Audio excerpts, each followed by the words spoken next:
everyone, and welcome back to Average Kid 7931. If this is your first time with us, then let me say congratulations for finding this particular video.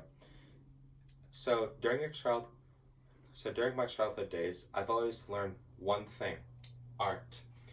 And for everybody there in their 30s, 40s, or 50s, if you ever heard of someone named Bob Ross, well, I have, like back when I was a little youngster.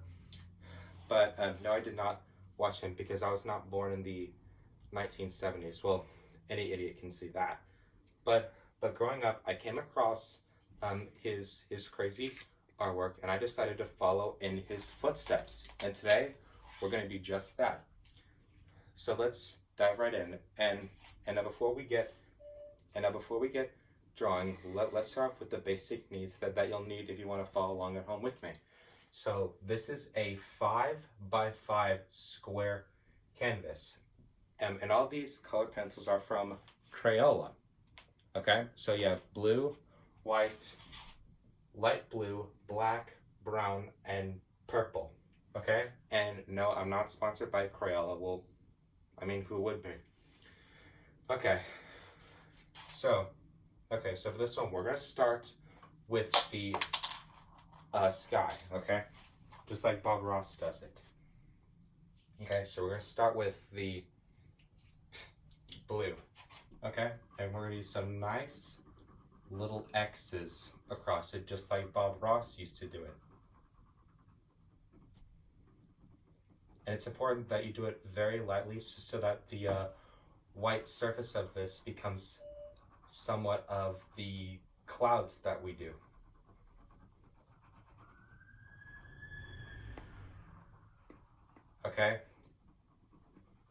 Okay, if you're wondering which episode this is from, it's from the Surfs of Painting, which is season 9, episode 2.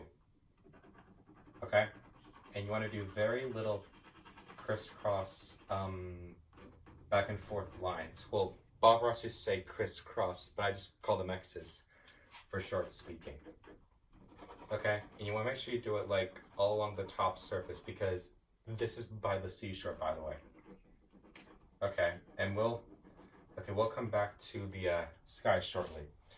Okay, and right over here on this side, we're gonna do some of the rocks where a wave is gonna appear right here. Okay, and the reason why I'm doing it black is because the sun is coming in from this way, because the sky is clear. It's important that you do this very, very carefully. Okay? Because sometimes being cautious is not impossible for everyone, but sometimes it pays off.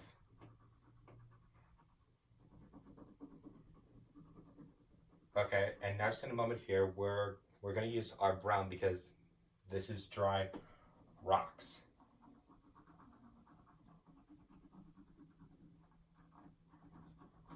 Alright, that seems like a good enough rock. I guess we'll just put another one down here because the flat surface down here is the sand, and the shades have to be right here. Okay, that's good enough for the shades of the rocks. Okay, now we're gonna take our brown and, oh, it's broken. Okay, so we're gonna get this sharpened. Just give me a second, all right?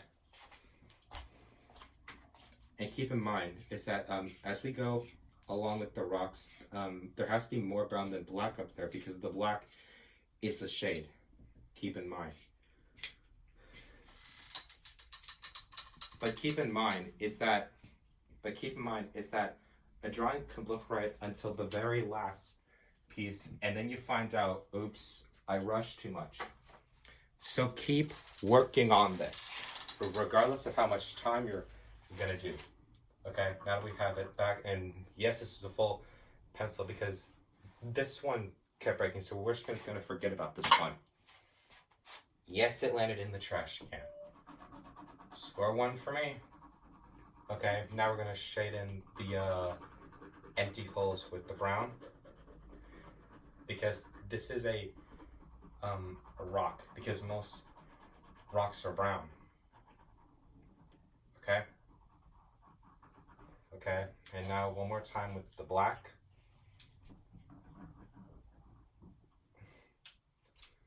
And the brown, just to be sure of ourselves.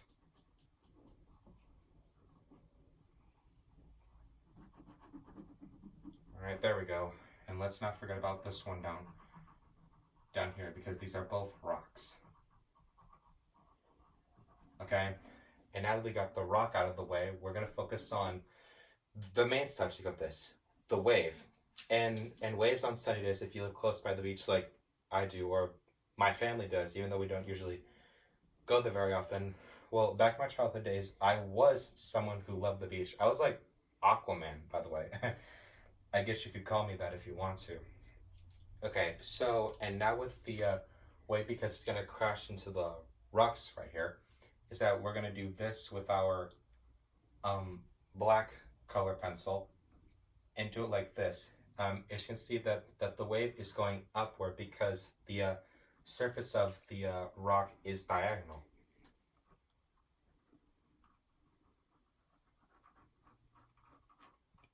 Okay, so this is the bottom level of it. Now we're going to take our light blue and go to the bottom of here because it goes lighter. So mostly, if you're following along, you always use your lightest color for the bottom section, and then darker than darkest, in this case purple.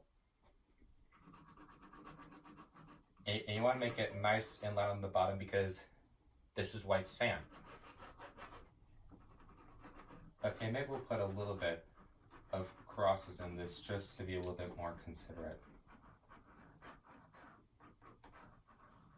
Alright, and now just a little more curves up here because this wave is coming in.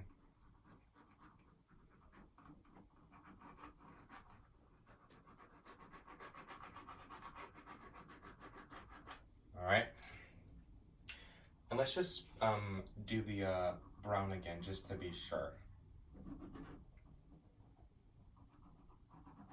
Alright, now we're going to move on to the dark blue up here above the front wave.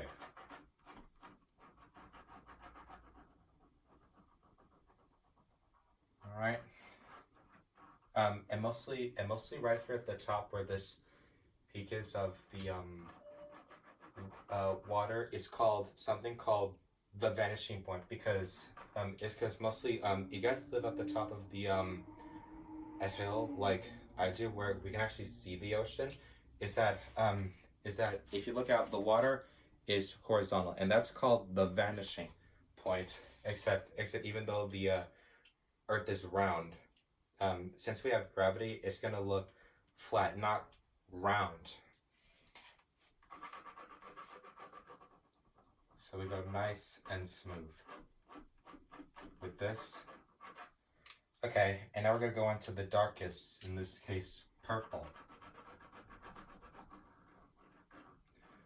And after this, we're going to go back to the clouds because we skipped back. Okay, now we're going to move back to the clouds. And let's just make it a little bit more delicate right here.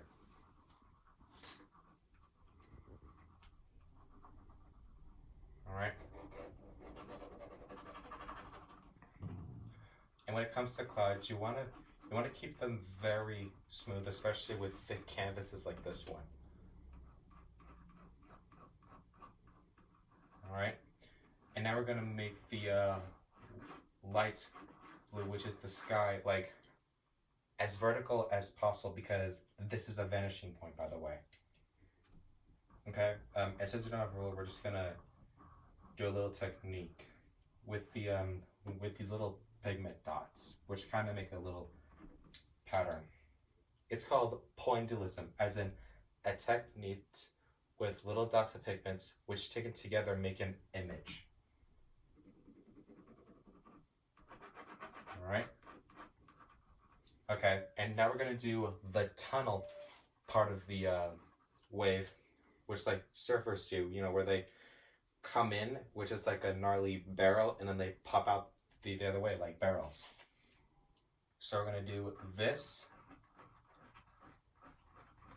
and we're going to go this way because the wave is like an upside down crescent when it comes in.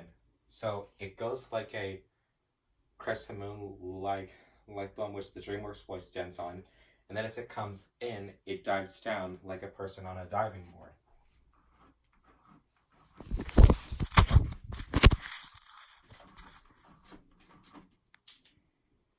Alright, and now we're going to do the rest of the front right here.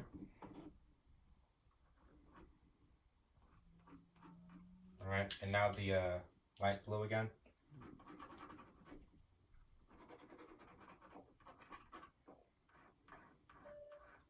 And the dark blue over here because this is the white part where the bubbles are. Because as soon as salty water, crash into something heavy like rocks, bricks, or stones, or houses, the circulated salt air gradually grinds out and creates a soapy texture like in a bathtub.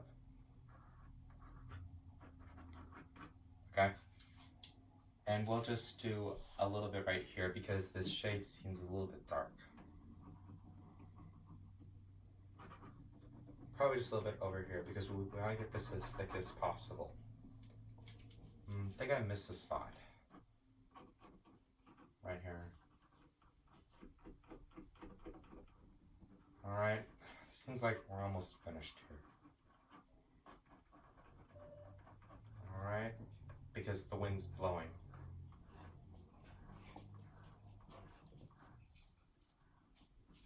Okay, I think that's it.